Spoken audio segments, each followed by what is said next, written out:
Okay, hello everyone. Welcome to another episode. It's pretty cold here in Etobicoke, Canada. And this is an outdoor podcast.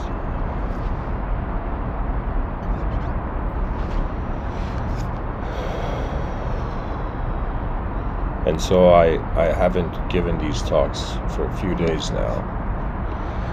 What am I gonna do? No, I wanted to speak about the unknown beauty of moments we were in.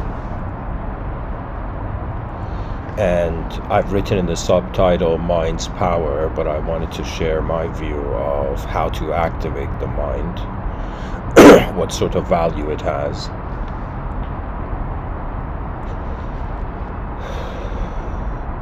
And so why is it important that while we're alive, we get to comprehend the nature of our mind and its power?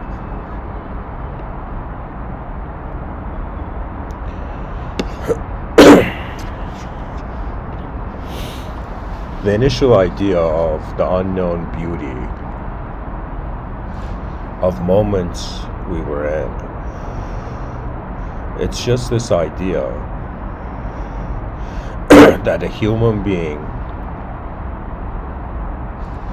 has experienced itself in many moments, and we human beings are under the impression that we have one life, we're living one physical life.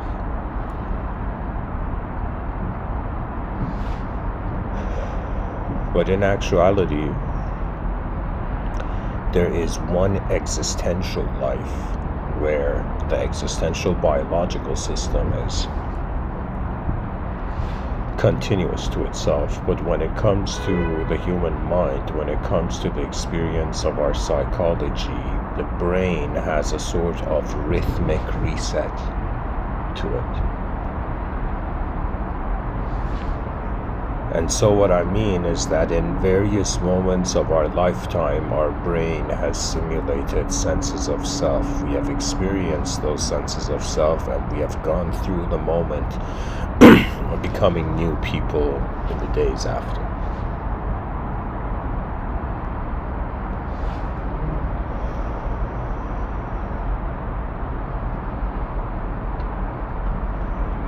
To me, it's, in an unknown way, very beautiful.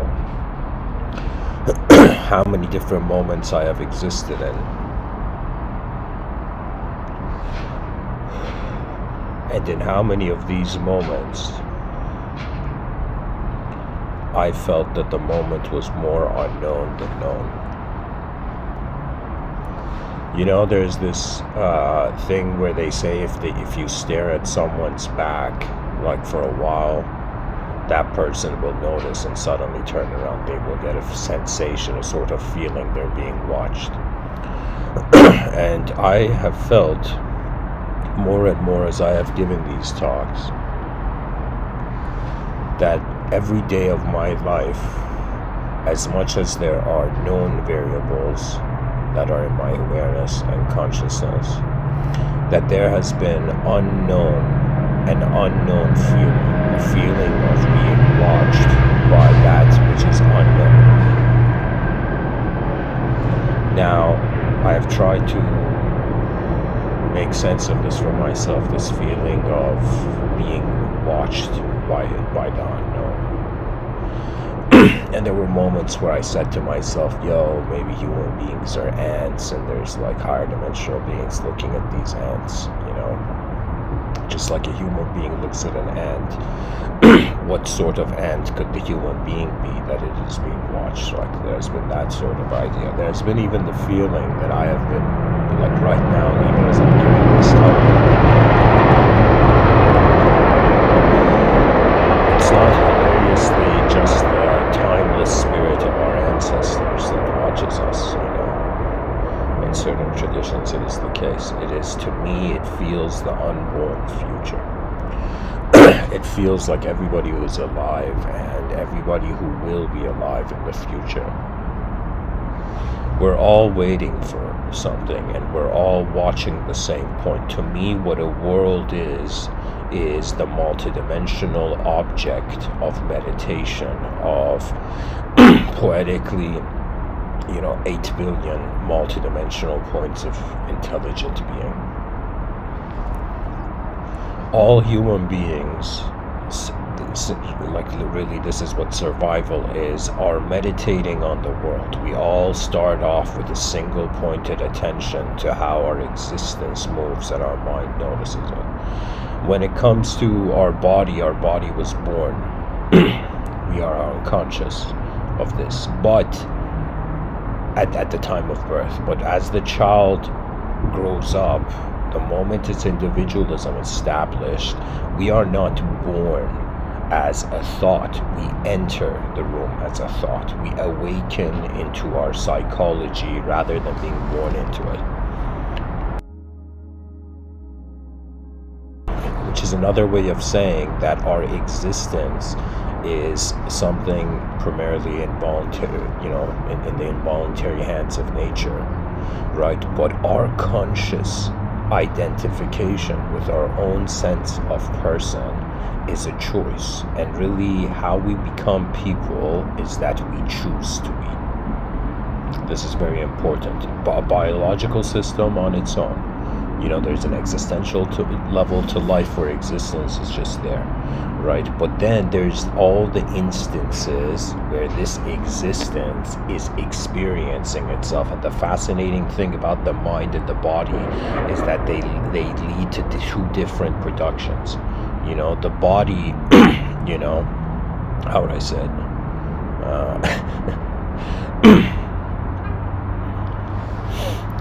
When it comes to the body, we know that it's a physical system and it's going to have a physical consequence. Right now, I am aware that I'm this biological existence. I'm here for a little while, and the only reason I'm really giving these podcasts is because I'm like, what is the point of containers of energy in the space-time continuum? Why is there an ability that is humanity, and why is this ability waiting? It's as if we are waiting for the greatest performance of ourselves, not realizing that the past and future cannot tell us how to behave when the present has its own performance. What I'm trying to say is that the body produces physical outcomes such as physical movement. But when it comes to the mind and what the mind is doing here, the mind is taking sensory information and converting it into storylines. And if the storyline feels accurate, we lock into it. Okay? What I'm trying to say is that we are here being these creatures on a rock, afraid of the end of our physical existence, but not realizing that the whole time we're physically existing, we are subjectively, non-physically experiencing the existence. We are like this physical move system that is non-physically moving itself. And when I say non-physical, that means something that it is it is visible but not tangible, right? So this is very important. To me, the distinction and the discrimination between a human being's inner realms and outer realms is one of the most important things that a human being can do. I have dedicated, for the longest time, I was telling myself, all right, man, this Mr. Within thing you're doing is a hobby.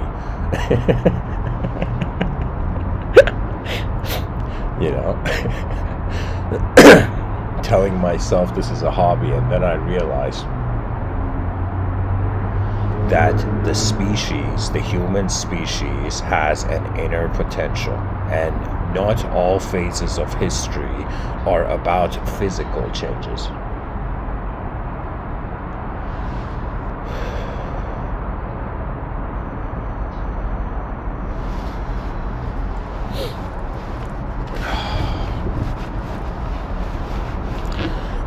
Anyways, to get to this, what I'm trying to say is that there have been moments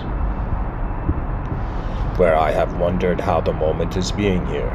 And the view has started from a physical position, but then I have asked myself what is moving this physical existence that I am, and I notice that it's the sense of I am. So it's another way of saying that even though we have one biological physical body, but before this physical biological body, before this existential dimension moves, there is a subjective, non-physical, technically invisible way that life is happening before it physically happens. And this is very important for the species to be aware of, because it has lived without an awareness of its transcendental birthright. That's the issue here.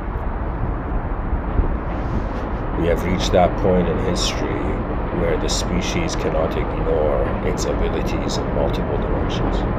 And we're going to see more and more able people, climb to the global stage.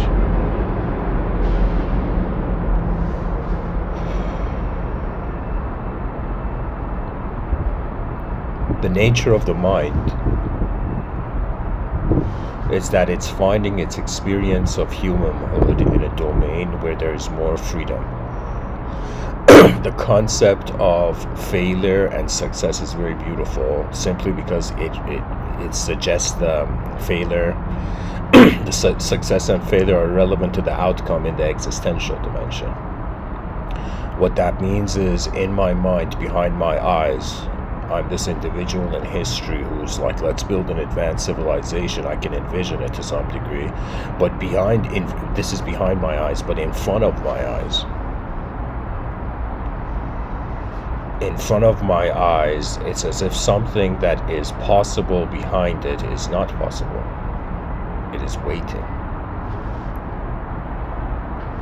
To be a natural being in a world is to know what to do, but having not yet done it.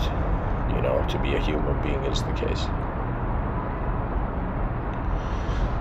And there is an unknown beauty to the moment. When I was younger, I had this impression that life has to be known, that life is a puzzle to solve, that the mysteries of intelligence remain. And in that regard, I'm not wrong, but what I realized is that the unknown has a presence. And so really what man is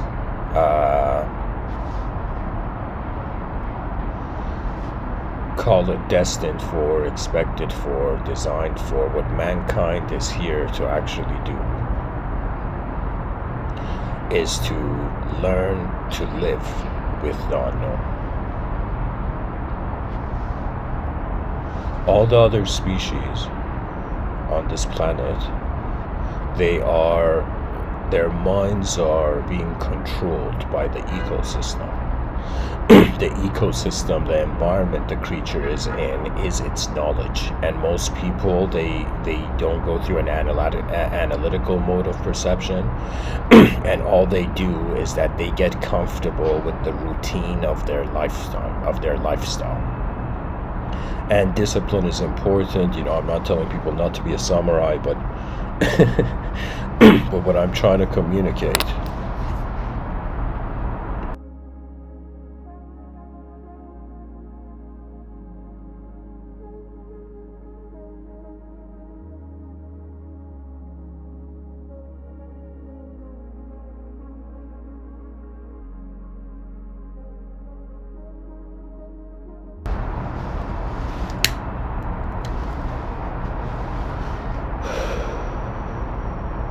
is simply that we go through many moments in life.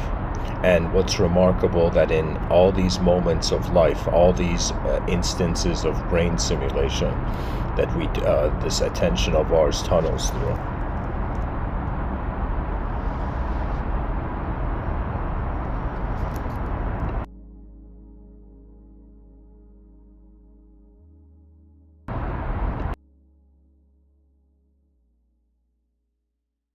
we come to the realization that we have been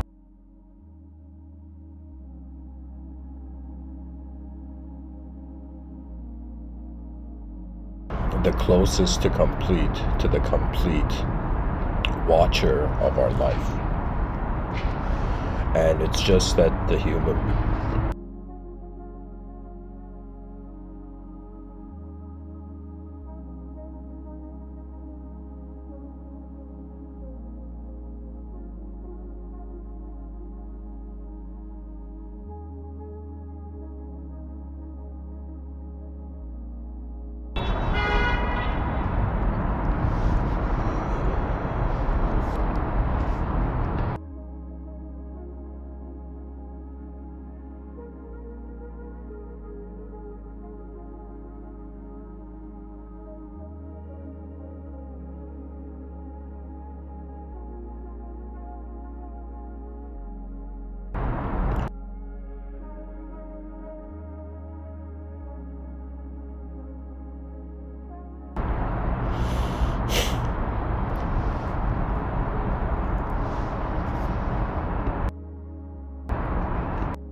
Okay, excuse me to continue.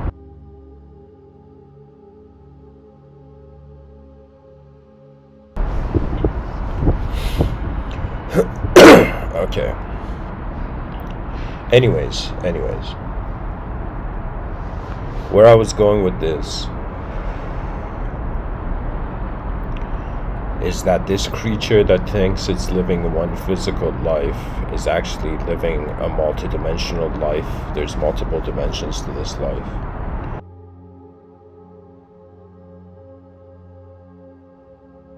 And the most important thing to remember is that whatever being you are, wherever you are, any creature that finds itself conscious in the world, its initial object of meditation is the world and then itself.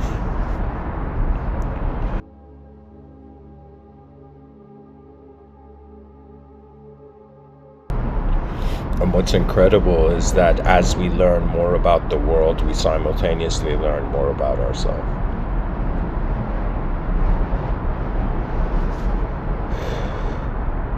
Many moments, I have existed in where, when I look back at my, past, I see how many moments I had existed, in a one-sided way, and,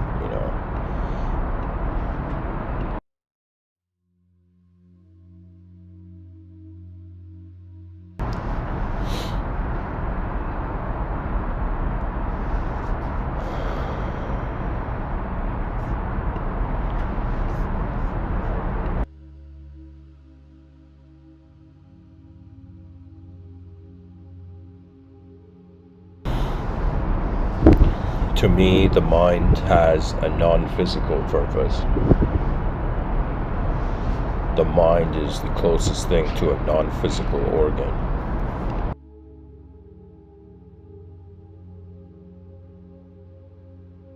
And we are this biological system that creates films. We are literally this biochemical internal film projector,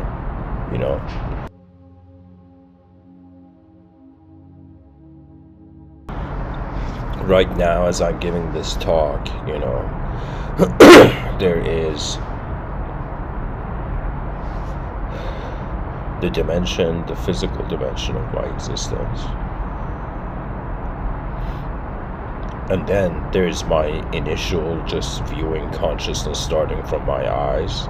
But then there is the invisible room where qualia or noumenon is taking place.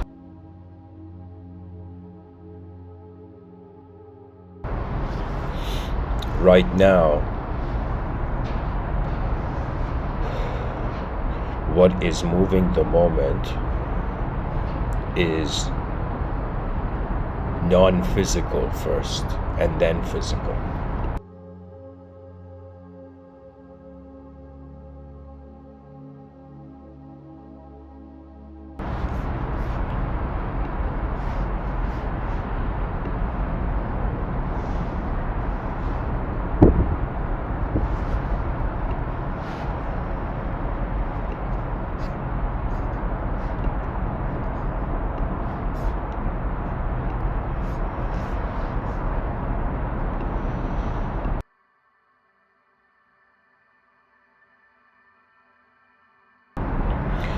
What can I say? 8 billion creatures on a rock, hovering in the middle of nowhere. We overreacted to emptiness and the meaningless. And we created language. Language became a miniature world for us to roam in, ignoring the bizarreness of that actual reality.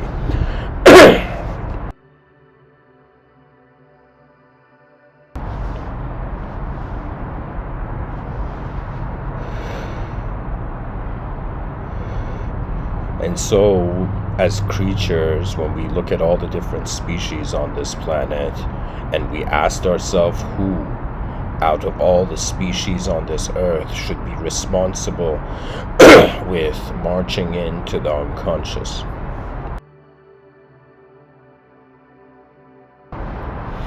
Humanity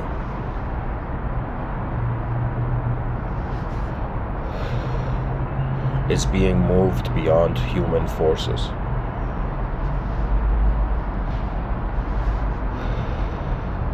or a better way I could say it is that it's moving in accordance to dehumanized forces. People don't understand the value of religious ideology. You know, we look at religion, think it's a story, but religion is, it is a story, but it is a story that is making the cosmos relatable, right? Because in actuality, if we wanted to figure out why anything is here at all, we can't have a sort of that means we go towards an infinite regress. It's another way of saying something caused the moment, but what caused the first cause, and there was a cause before that, so an infinite regress of cause and effects, and then we're left into a sort of crossroad where the person's like, okay, we can't have an infinite cause, and so if we can't have an infinite causes and effects, you know,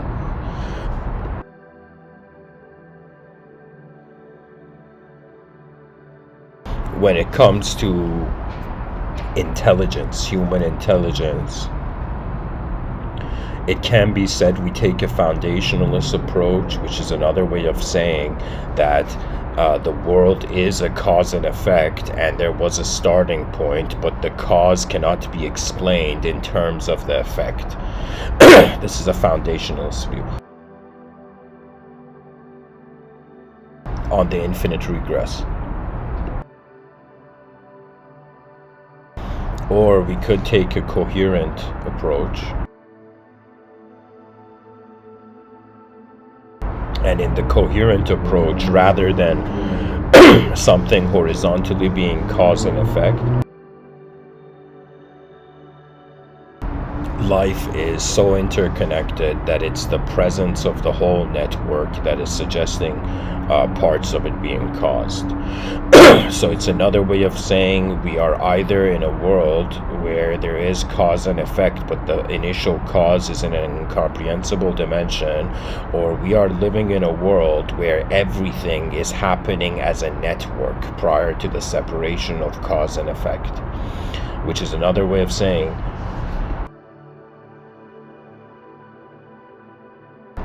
either the chicken came first or the egg, right? And or we can say the egg came from, you know, a chicken in another dimension, you know, a chicken from another dimension.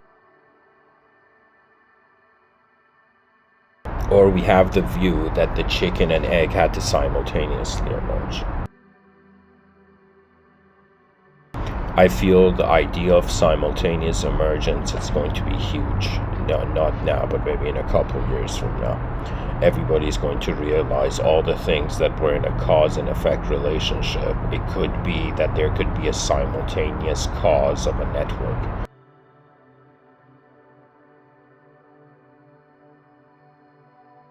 So far, our understanding of the cosmos is that it's the system, and we get to see a little part of the system, and from the tip of an iceberg, we're trying to figure out the meaning of the whole iceberg.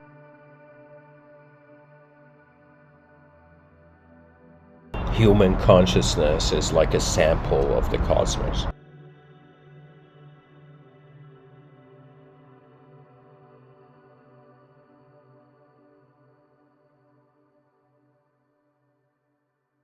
You know, humorously, it could be that human consciousness is like a research drone of a superior dimension. It could be that this whole time we don't know what is looking out through our eyes. We think it's the soul, we think it's God, but it could just be the surveillance of greater dimensions, and our minds are just that open. Who knows?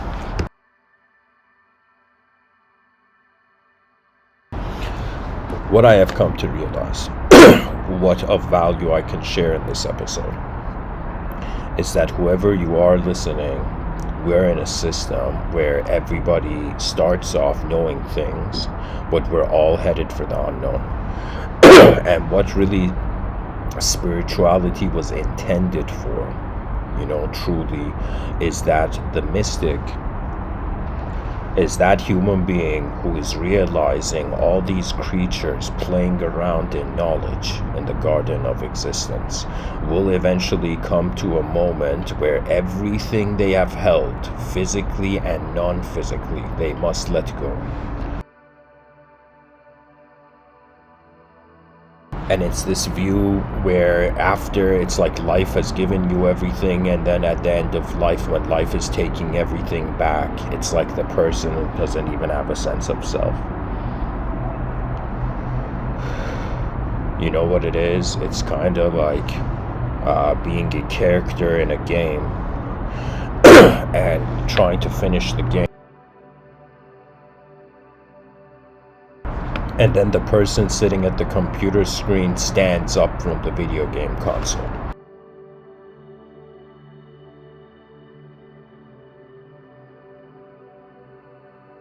Right now, the educational system thinks knowledge is just feeding the youth the information from the past, you know, not realizing that the most advanced human beings are those who are not afraid of the unknown, and they're not afraid of exploring the unknown, because all human progress has been exploration in the unknown. We human beings are alive to interact with the unknown in ways that haven't been interacted before. This is the, I would say, existential purpose of life.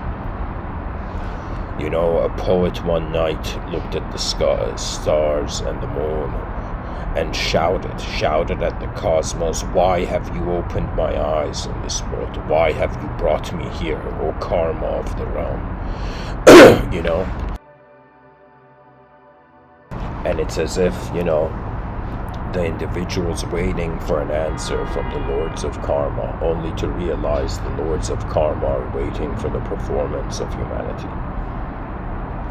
There will come a time where all human beings beyond time will realize they were never human.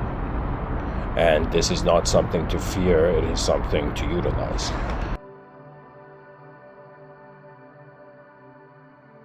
What the soldier feared, the commanding officer was utilizing, was calculating. What the commanding officer feared, the general was calculating.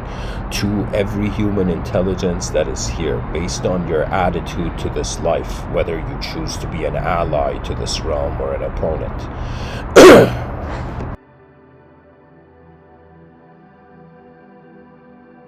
When you do become an ally of the world, one enters a dialogue, a hilariously private cinematic dialogue with the cosmos. And what tends to happen is that moments of trust and faith are rewarded. Why? Because in a changing world, to trust the changeless is the closest thing to divinity.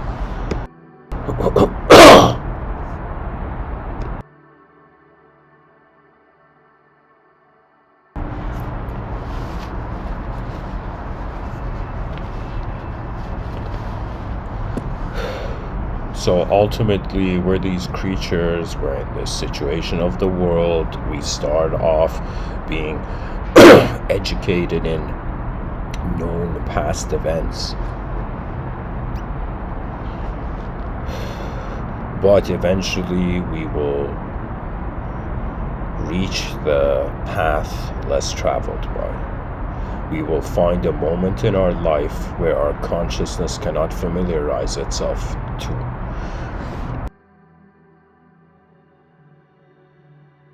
And when a moment that finds you where the memory cannot prepare, to be content with nothing and everything, the mind unshackles itself from form. Really, you know, it's like, imagine being someone who, you know, found some ancient books, looked into them, and realized that all the ancient wise people were treating the world as if it's a dream. They were not treating the world so seriously, and its malleability could access their meaning of life. But due to the stubbornness of our modern era, in a world where there's optical illusions, man still has to see to believe. It's like the person has never seen their own brain, but they believe that it's there. There's so many things we don't even have a chance to believe or disbelieve because we don't know, and they're part of the moment and they're happening. This is the greatness of finding yourself in an unknown world, whoever you are, whatever conscious agent you are, from whatever conscious agency you have come. This realm is the greatest workstation, and the eyes that see its future belong to it. Mankind will have to test itself, and what that means is there will come a time where all human beings have to wonder, okay, for how long are we going to, as a species, be capable of keeping this human game going? That means if human civilization was a theater performance that we are indirectly or subconsciously acting in, when we realize that we are conscious performers, the meaning of life changes. It's like there is the playfulness of the emotional child that wants to be in paradise before doing anything, but then there is that feeling in life, which I feel this feeling is so important, that when it finds you, whoever you are in this life, when it finds you, you have to trust it. That there will come a moment in this life where life will give you something, will give you either a rhythm. In the inner realms, usually the cosmos gifts people with rhythms. Creativity seldom is the set, but it's a rhythm. It's like people, you don't have imagination, you tune into imagination, or as single-pointed concentration on inner realm subjective phenomena increases, one begins to tune into the film of their mind.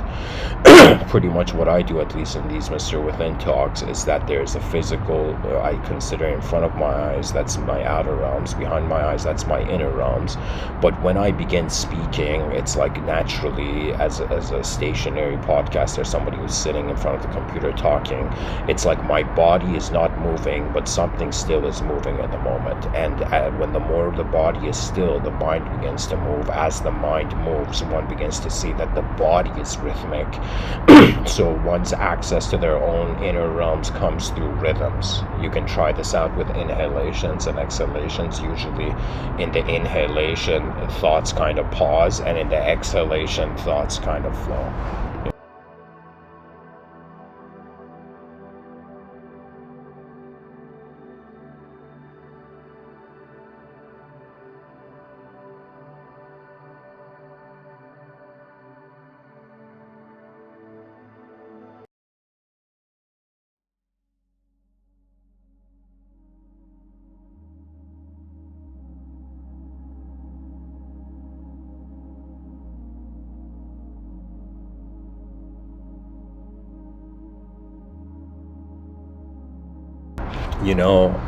I just know that there will be so many different able beings in the future.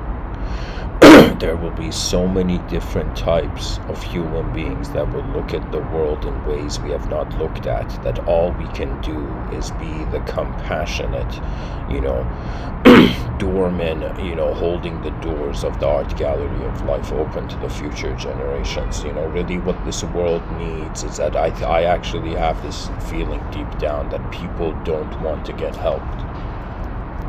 People want the ability to help themselves, because every person's life is like this hidden, this might sound hilarious, but it's like a person being jealous of their own past, so in the future needing to maintain it.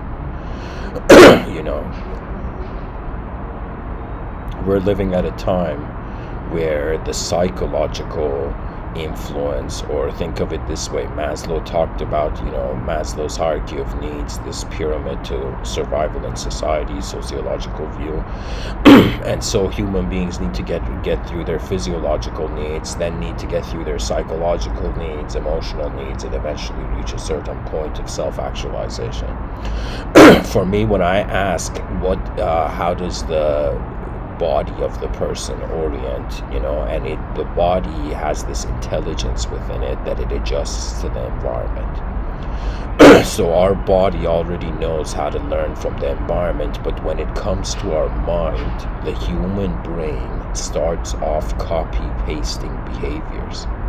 Right? It's as if just like we had to learn the alphabet, we didn't create the alphabet. The alphabet is like static, and then people learn the alphabet, then they learn to read words and their definitions, and then they speak into sentences. Right? So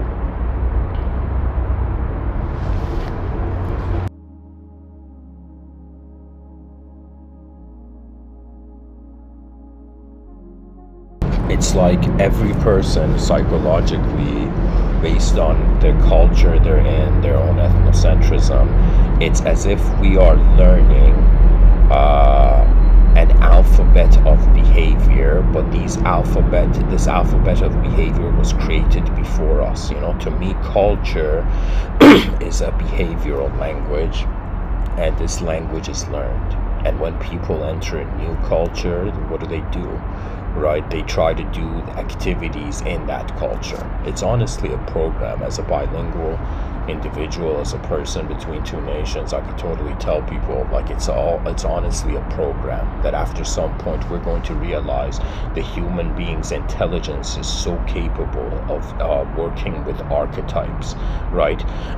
It's as if the brain is gifted with identifying itself in the moment. It brings that ability with it.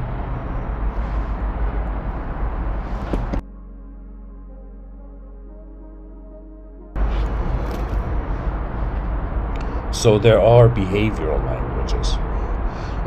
Culture is a behavioral language, and human beings have this feeling, I think it's evolutionary wise, where the moment we went into hunter-gatherer tribes, then if the tribesmen did not play their part, they had something to lose. Survival wasn't just about keeping your stomach full, and it became about behavioral coordination as part of a group. And what we're living in now, really in society, this is what we're seeing, right? When I looked at the educational system, the high school I went to, I was looking at the behavior. Like I could say something, that it is true that since my childhood I've been a shy person, kind of more introverted than extroverted. Even though I didn't have the view of introversion for most of my life, like I didn't have the concept.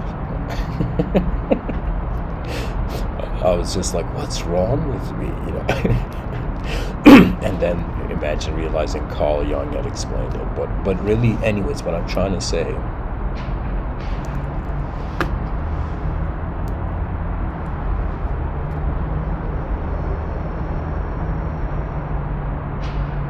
is that life and truth is beyond language and languages of any kind.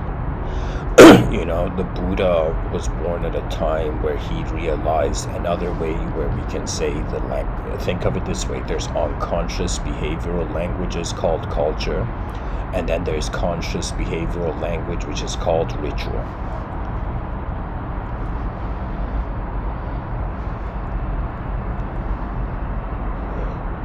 And so the Buddha was born at a time where before him, when it came to metaphysics and spirituality, there was a lot of Brahmins. The Brahmanism had started this sort of episode of this sort of, just like a virus multiplying, right? Or something else, like, just like a fire kind of multiplying, right?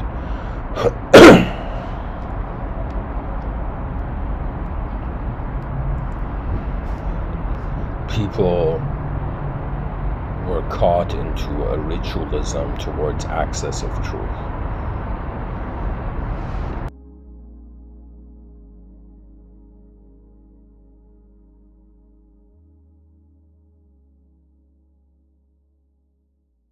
pretty much Buddha came and saw a lot of people were doing weird things to try to access truth, and then he realized it was the absence of activity that brought forth the awareness to the inner activity.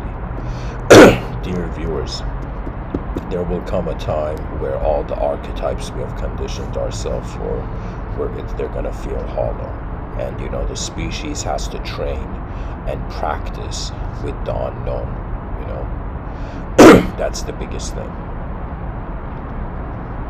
The unknown has an incredible power, and the power of the mind is to some degree unknown. Like there's certain known things a person can unlock, can recognize, they can do. For example, when I look at the power of my own mind, when I was younger, my visualization ability, my imagination was kind of like absent. It was like inactive. Right now, I can pretty much, when I hear a sentence, it can turn into a film behind my eyes. But when I was younger, I was incapable of doing that. Language did not have a cinematic value. I could just visualize the letters. Something happened that made my attention comfortable with how there is geometrical movement when my eyes are closed, and there's also geometrical movement when my eyes are open. The geometrical movement when my eyes are open, the shape and forms of how the moment happens, they have a real texture, right? They have a sort of finalization idea, right? It's like our mind is like the oven where the bread is being baked in, right? And on top of the oven is where, where the tray of the bread is, it's intended to be, it's like I find that what we are, like this is the coolest thing about being a human being. Okay, the coolest thing is that everybody has a different DNA if we treat the DNA as an instrument. So imagine you are not your DNA, you have DNA, okay? Like the guitar player is not the guitar, but the guitar player is holding the guitar. There is some sort of spherically emerging as the awareness of the whole moment of attention, holding reality. Our bodies are held by moments of mind.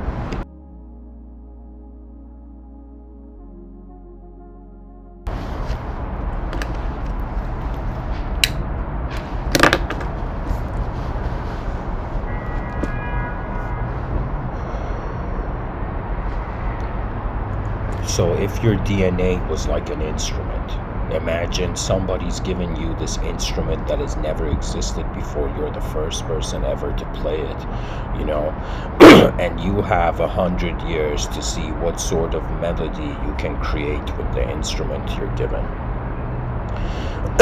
Our minds are advanced technology. To treat our own mind like technology is incredible. I'm telling people, for me, my mind has oftentimes become kind of like Jarvis from the Iron Man, from the Iron Man film. Iron Man was talking to, Jarvis, this AI, inside the Iron Man suit, and sometimes how I experience my let's say thoughts or inner realms or inner events, it's like I have realized that man can shape the inner environment by the whim of his feeling of his attention. In the inner realms, the world can have so many, in an instant it could shift. Like, I'll give you an example. Imagine there's somebody in the New Age community who they think they're talking to aliens. And I'm going to give people an example of the power of the mind and why early on my intuition had told me that don't try to see a face in the unknown, because you'll get attached in the face. You see, there is this initial language of memory. So think about all the memories a human brain, a human mind holds within it is like the language, all the letters that something else can use. Okay, and this might be a hilarious example, but imagine that the mind is a typewriter for a higher dimension, and what thoughts are like how the brain is being typed by the fingers from a different dimension, right? That means there's some sort of force behind our own force that feels like it's not our own force.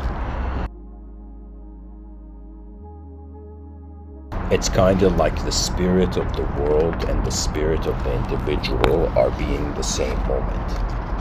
But our mind and body are different. Our mind is acting as the context of reality. Our body is being the initial concept to every story we have for reality.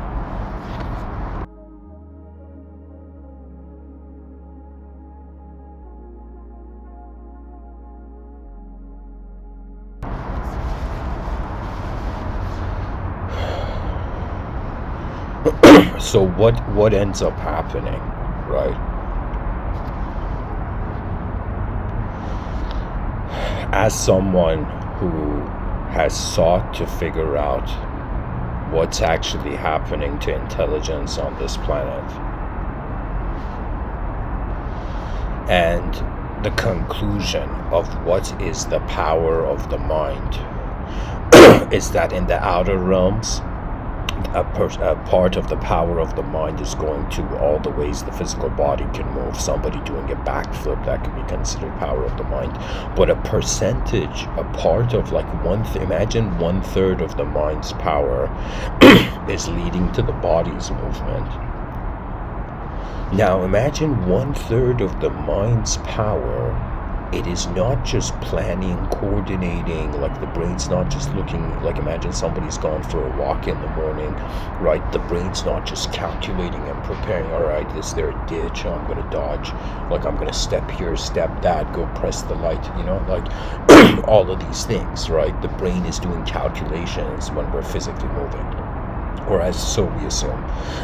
But in actuality, the brain is so advanced that we think it's just physically keeping us here, but the brain is experiencing non-physical simulations. You know what it is? It's kind of like when the brain is sure that it's safe, when the body's intelligence is like, all right, I'm safe and nothing can happen, it starts allowing its inner lives to take place. If that sense of self, safety, established through non-dualism, the mind will feel free to instantaneously all at once acknowledge its content. There's been times where I have thought, okay, how much of what I'm saying is based on my memories? How much of what I'm saying is based on the reclassification or recombination of the memories I already have? And how much of it is what is taking place in the moment irrelevant to my memory? Sometimes I say the hilarious thing. Imagine there were 2 dimensions, and there's person A and person B, and we have a dimension, let's call this dimension, line of dimension AB, okay? So there's a world where it's 2 dimensions, A, B, simultaneously, but then we have person A being in dimension A and person B being in dimension B. Now imagine person B and person A stand in the same place, and their 2 dimensions are copies of one another, imagine. Right, like similar parallel universes. And imagine person A and B go and stand or sit on the same, side of a tree. And so imagine both of them close their eyes, and then person A talks for a little bit and person B talks for a little bit, okay? And so what ends up happening is that there's 2 dimensions, dimension A and B. Both these dimensions are overlaid upon one another. Person B is sitting quietly under a tree in universe B, and suddenly begins to have access to the thoughts of person A. So imagine person A, when he talks, person B hears the thoughts, right? And imagine when person B talks, person A hears the thoughts, but they both know that it's not their thoughts, right? So the question goes from what I am to in what ways is the world present?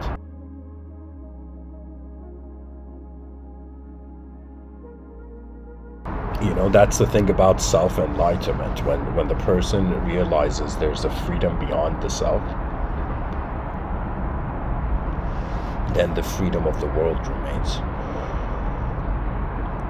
It's like the poetically young souls are being temporary beings that are fearing death, and old souls are hilariously acting like eternal multidimensionalists.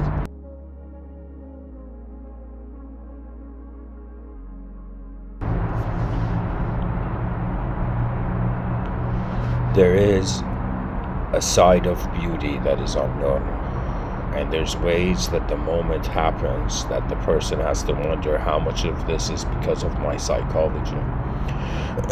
How much of how life is happening is because of the attitude or the approach I'm taking to holding life. And how much of it is what the world wants, sometimes you feel like a person in their mind sees something happen, and then when they do it, the result is different, and then some part of them has to ask why. It's like the person listened to the intuition, but why wasn't the result there? And so I think that's the secret that we are here to realize in the world of gods and men,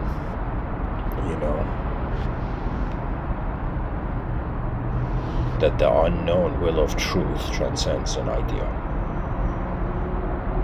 We are here to cultivate benevolence for an unknown living entity which is as big as the world.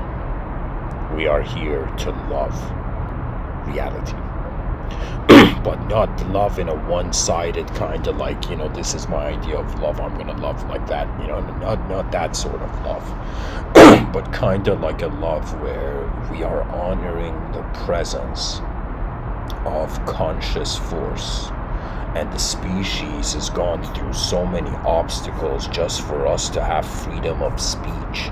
Right, the species unlocked freedom of speech. Great. Now what we need is freedom of thought. And really all problems on Earth when it comes to human civilization, cultural mergings and whatnot, is simply this, that based on what sort of inner world we are living in our outer world.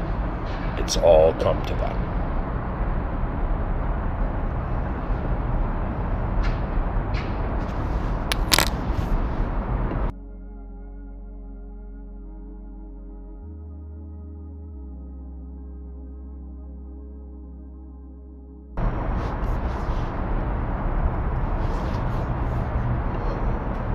The mind's power has to do with accessing worlds.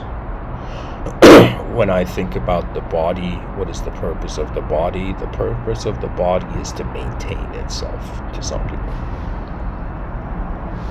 When I think about the mind, I'm like, sure, let's say balance is the purpose, but what does consciousness do with balance? Imagine right now, whoever you are listening to me, you have accessed the ultimate truth. You know everything. You have the greatest balance. You have become the greatest being.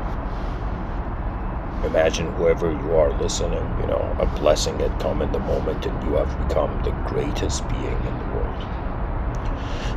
Now that you are the greatest being, perfect in and stable in all ways, what does a perfect truth do?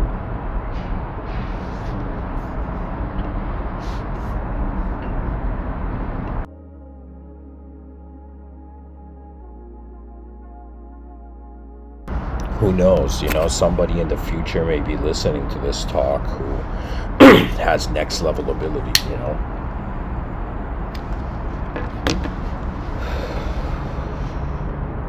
All I will say is that once you reach the Scholars Summit,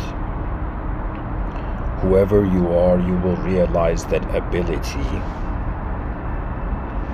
is an energy that requires to be used.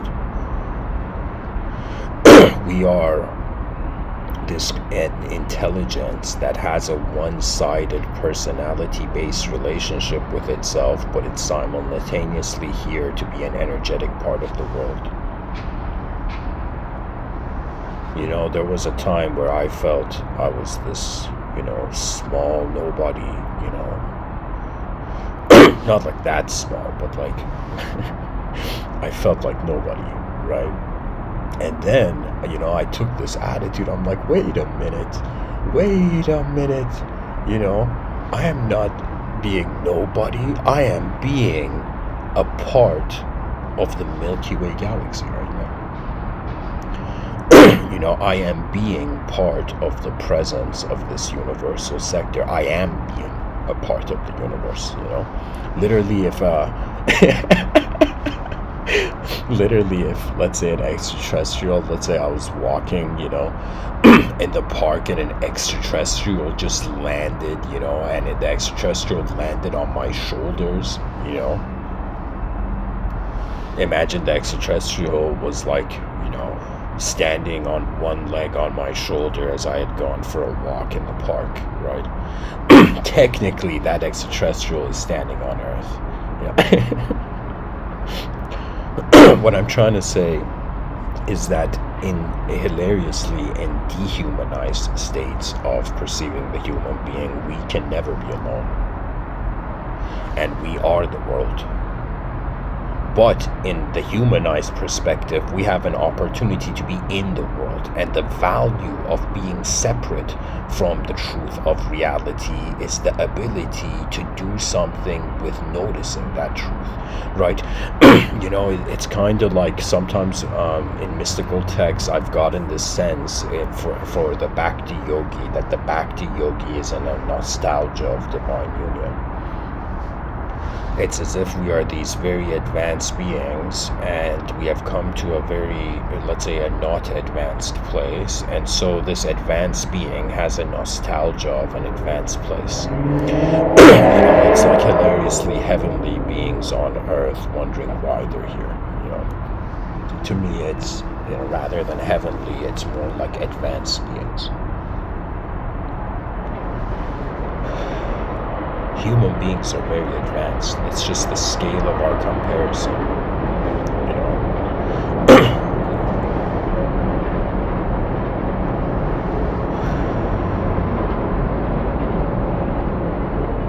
And if you look at the scope of privilege, right, it's like the technology that took us to the moon, right? It's like way more advanced than that computing technology are smartphones. Are that able. So what we tend to realize is that the greatness of the past becomes standardized.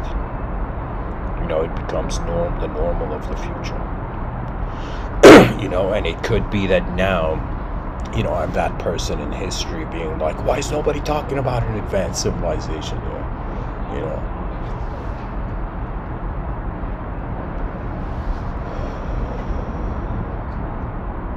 But there may come a time where it's second nature. I am living for that moment where the future generations, the children born on Earth will go to sleep, and they will go to sleep and they can't wait to wake up because the world has become such an incredible place. Imagine all the news stations every day showing you all the ways that human beings are advancing. Advancement is the real game.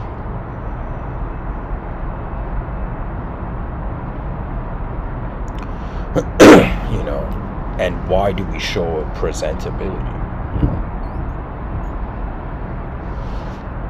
In Buddhism, there's this idea where it says desire is the root of suffering because desire causes attachment, right? And the person could be like, wait a minute, when I get thirsty and I desire water, why is that desire not wrong? But when I, for example, my body heats up and I desire, like, beautiful women. It's like, why is that desire wrong? And really it has to do with what becomes wrong is what is unconsciously being wrong. Anything in the domain of our consciousness, bathed in understanding,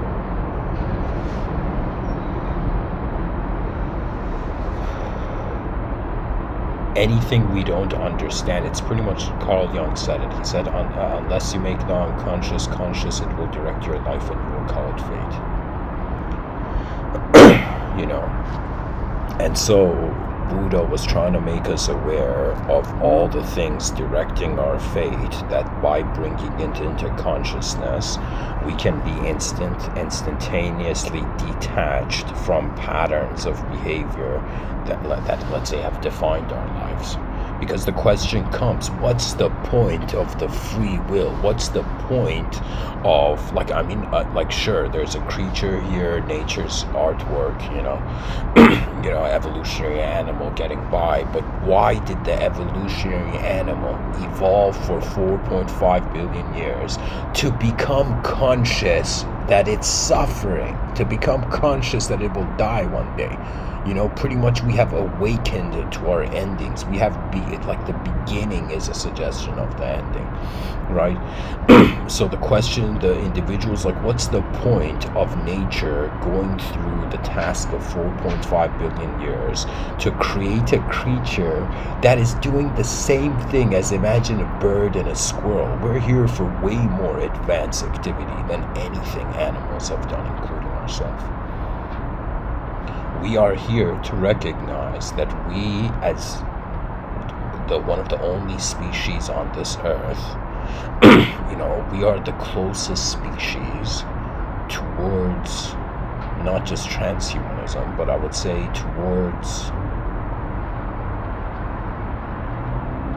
interdimensional activity. We have been blessed. The species has been blessed with an unnatural recognition. It's like everything in nature, sure, natural, evolution, natural, but how we are conscious, how evolution turned an object into a subject to itself. It's like some bizarre stuff is happening here. We're all taking it as normal, not realizing that we have to all be explorers of an unknown world. That is the true educational system.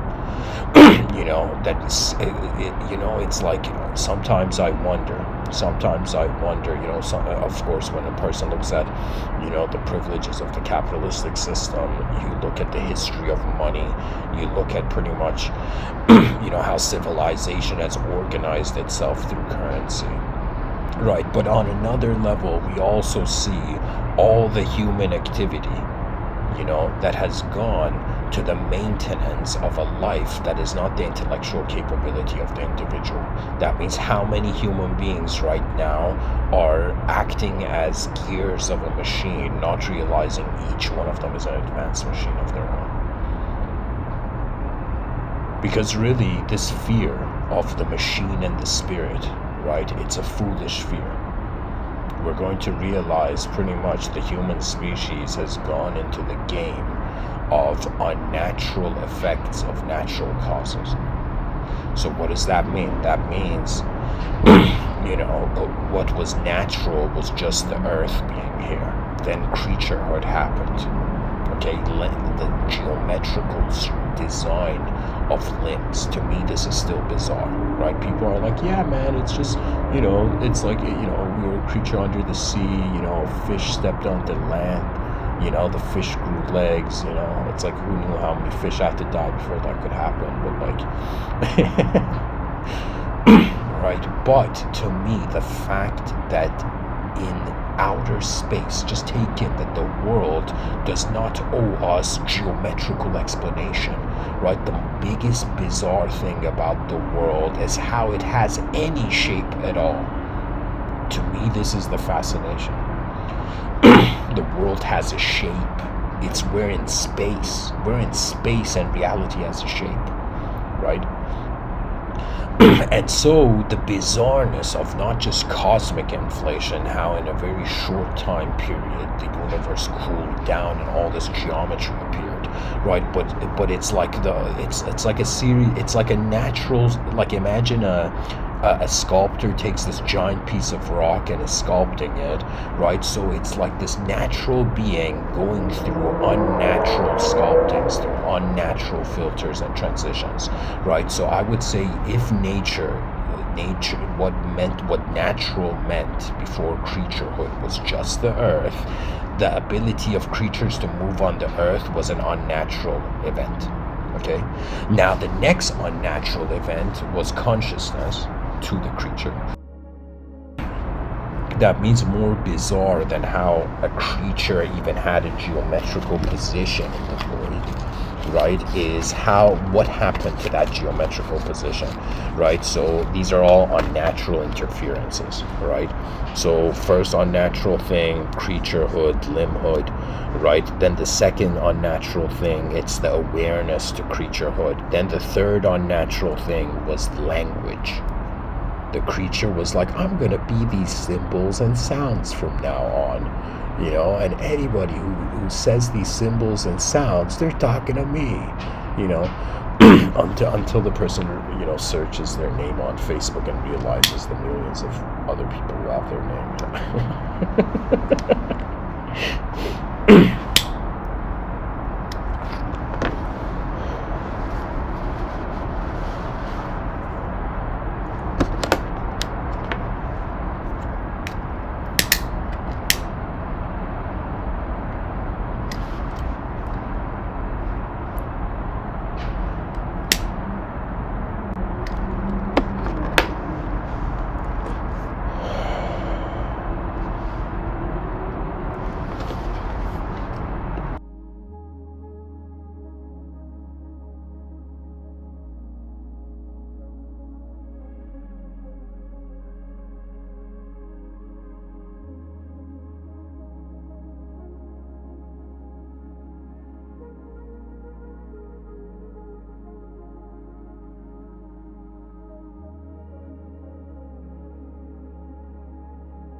People have not realized that ever since we have come into the information age, people have had more of an emotional desire for the style of their form rather than just going with nature, with a sort of simplicity of trusting it. It's kind of like the more information we have of the world, the more skeptical we're becoming of the world, the more we're distrusting the world. It's like as information increased, distrust increased. The more distrust increased, the more the specific preference for a sort of outcome came. Right now, what's going on is like we're this, essentially natural beings. Okay, we're this natural species, but we're this natural species that has dressed itself up with the preferences of its individual exposure to life. That means, who knows, a person may try to find the most advanced, perfect thing to do and come to realize that doing nothing is the closest thing to perfection. It could be this hilarious thing that an advanced civilization could come back to this, I'm speaking about the future, but who knows, let's say in like a couple million years, creatures find themselves again in a similar moment as this one.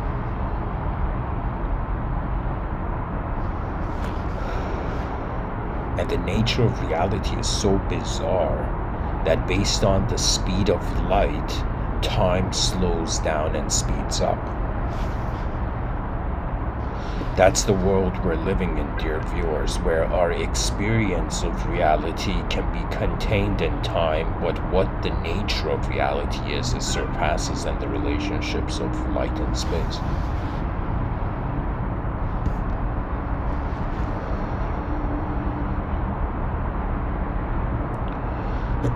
And I'll tell the viewer something, that there may come moments in life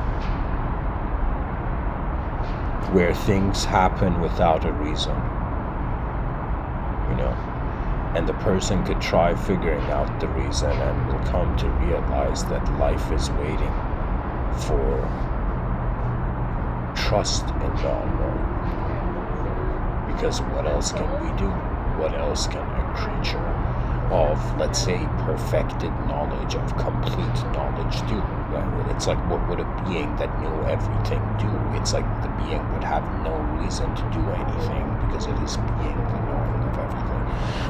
It could be that in greater dimensions, the relationship of creaturehood is not the focus. That means we're on that side of the coin of the dimensions of the world where there is a self in a world. You know, it could be one side of the coin, you're a player in the game, the other side of the coin, you're the game.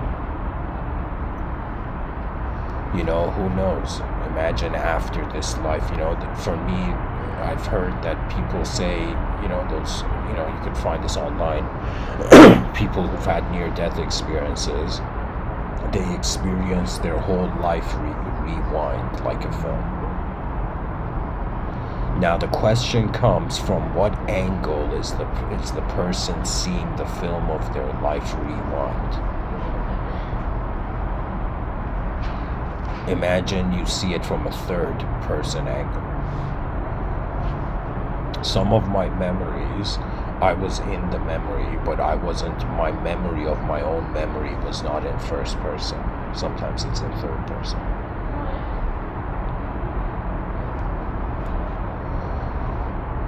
I know that the future generations, they're going to become very capable, and if governmental institutions or just the global system is cruel and, you know, ruthless, what's going to happen is that individuals are going to attain so much ability that they can change the world. But what will come to be of realization to the mightiest on the earth and in this realm is that those who truly have power understand that the game of power is for those who don't have it.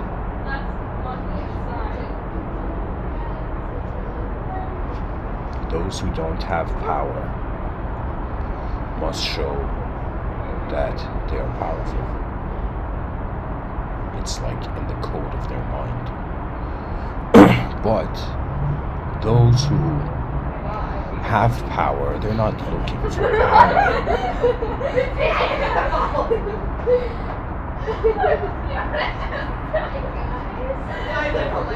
If we were in an advanced civilization, I wouldn't be speaking about an advanced civilization. It's only what we are not, or what there is an absence, that we have the desire to want it. You know, it's like playing whack-a-mole with your own desire in the abstraction of your inner realms. The person's like, I want to drive a Ferrari, but in their mind they're envisioning driving one. And imagine the desire could be satisfied and fulfilled by the instantaneous experience in the inner realms of an individual. Our mind is here to give us what the world can sometimes. But it all comes in ability and power and presence of attention.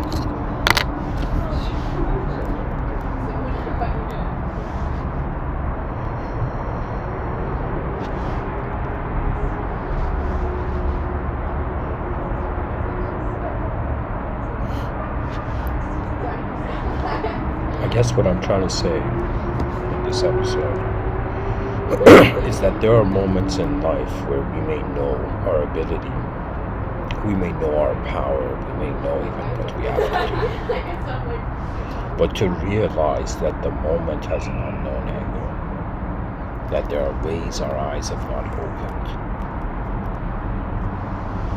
to how the moment works.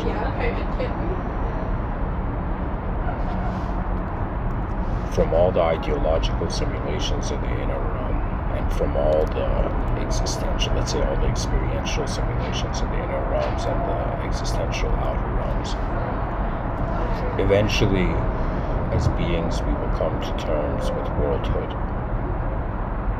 And in worldhood, attention is how your feet are somewhere.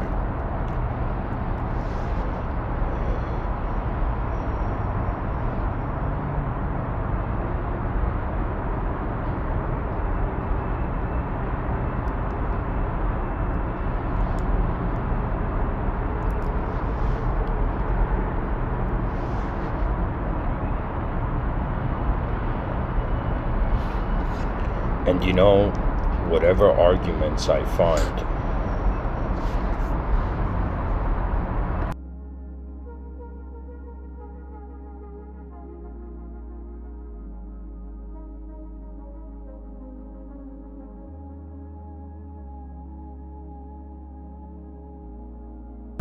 for humanity not deserving greatness, I can't ignore how we're here once.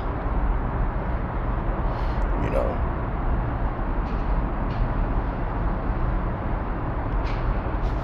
that's a very big realization. You know, when you realize you're here once and you look at your karma and you're like, oh my God, this is it. This is the moment. And you know, I have had this feeling. I've been a bit immature about it, but you know, part of me knows that I will fly off this branch. Because there's so many ways that the world can happen, and all that the world needs is just the niceness to get it by. You know, it's like the world could be a cruel place, but we need to act kind.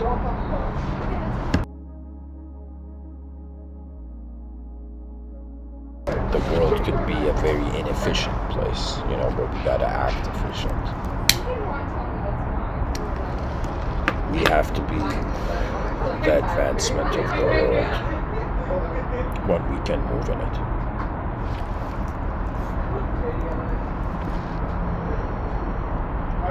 You know, whoever you are listening, find a moment in this lifetime where you're alone and staring at the sky, and just say, I am here now.